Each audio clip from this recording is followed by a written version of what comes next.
हरियाणा के पूर्व संसदीय सचिव कांग्रेस नेता रामकिशन फौजी भवानीखेड़ा सुरक्षित विधानसभा क्षेत्र से टिकट के प्रबल दावेदार थे। कांग्रेस टिकट पे वे 2 बार विधायक चुने गए। एक बार वे हरियाणा विकास पार्टी की टिकट पर विधायक चुने गए थे। रामकिशन फौजी की टिकट कटने की सुखबगाहट के साथ ही उनके बेटे विकास ने उनके भिवानी स्थित निवास पर एक बैठक आहूत की और इस बैठक में कहा कि समर्थक रामकिशन फौजी के लिए टिकट मांगने के उद्देश्य से दिल्ली जाएंगे और प्रदर्शन कर शीर्ष नेताओं को अवगत कराएंगे कि किसी भी बाहरी उम्मीदवार को क्षेत्र की जनता बर्दाश्त नहीं करेगी। मैं आज सभी कार्यकर्ता साथियों का, पितातल बुजुर्गों का, नौजवान साथियों का, सभी का तहे दिल से धन्यवाद करता हूं। मेरे पिताजी ने वाली हमारे को पार्टी की तरफ से लगी, चाहे वह कहीं प्रभारी लगाने की बात हो, चाहे लोकसभा में सोनीपत का प्रभारी लगाया गया, चाहे छोटी सी भी अगर धरना प्रदर्शन करने की बात करी गई। हमारे को जिला अध्यक्ष का मैंने चुनाव लड़ा, आप लोगों के आशीर्वाद से मैं जिला का अध्यक्ष भी बना और रिकॉर्ड तौर वोटों से आपने जिताया। और जहां मेरी जिम्मेवारी लगी, आपने सभी साथियों ने मिलकर के कांग्रेस पार्टी को मजबूत करने का कार्य किया, विपक्ष में अपनी आवाज को बुलंद करने का कार्य किया। युवा साथियों ने मेरा साथ दिया। आज जब आप लोगों की मेहनत की बदौलत आज हर जगह यह आवाज है कि आने वाली सरकार कांग्रेस की सरकार बनने वाली है। जैसा कि मेरे से पूर्व वक्ताओं ने भी कहा कि जो पिताजी हैं मेरे, उन्होंने अपनी सारी बात रखी, हाईकमान के सामने भी सारी बात रखी कि हम 3 बार से विधायक रहे हैं, लोगों की आवाज है, हम विधायक नहीं है, ये विधायक ये जनता है, इन्होंने बनाया है, जनता है। तो हाईकमान ने भी, कांग्रेस पार्टी ने भी हमारी मजबूती को समझा और हमारा एक सिंगल नाम पार्टी ने देखा कि कांग्रेस पार्टी की तरफ से रामकिशन फौजी जी जो हैं वो चुनाव भी लड़ेंगे और आगे अच्छी जिम्मेवारी भी मिलेगी। जिस प्रकार से हमें अखबारों के माध्यम से जो अफवाह सुनने को मिली कि कोई बाहरी कैंडिडेट जब कांग्रेस की हवा है वो कोशिश कर रहा है कि भाई किसी भी विधानसभा से, एससी रिजर्व विधानसभा से मेरे को मौका मिल जाए और मैं चुनाव लड़ूं। मैं तो ये बात आप सभी साथियों से पूछना चाहता हूं कि आप और हमें क्या कोई बाहरी कैंडिडेट मंजूर है? नहीं। अगर साथियों एक बार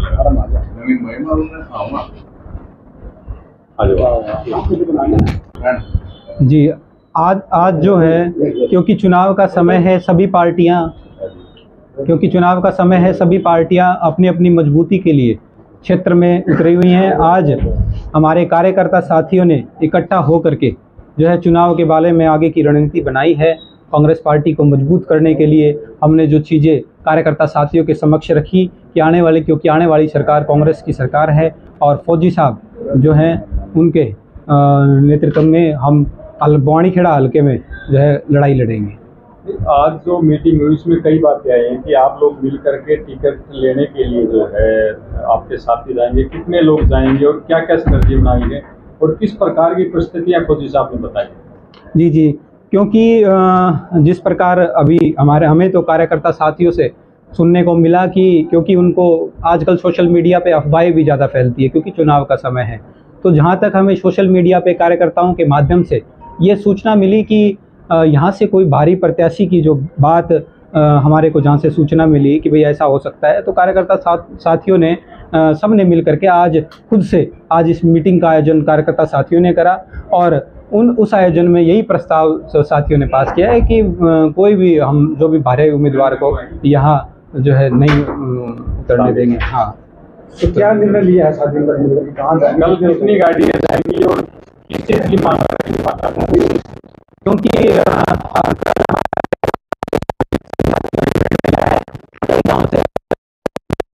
जाएंगे और इसीलिए जाएंगे, हमें पूर्ण विश्वास है, केंद्र के नेतृत्व पे विश्वास है, बंदर सिंह हुड्डा, दीपेंद्र हुड्डा जी और सभी प्रदेश के नेताओं पर विश्वास है कि रामकिशन फौजी जी को अब की बार जो है कांग्रेस पार्टी से मौका मिलेगा और उसी की मजबूती के लिए हम कल दिल्ली पहुंचेंगे।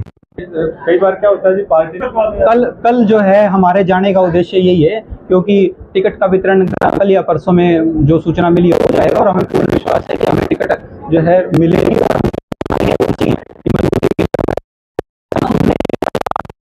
कि 2 बार, तो 2 बार अगर हमने अपनी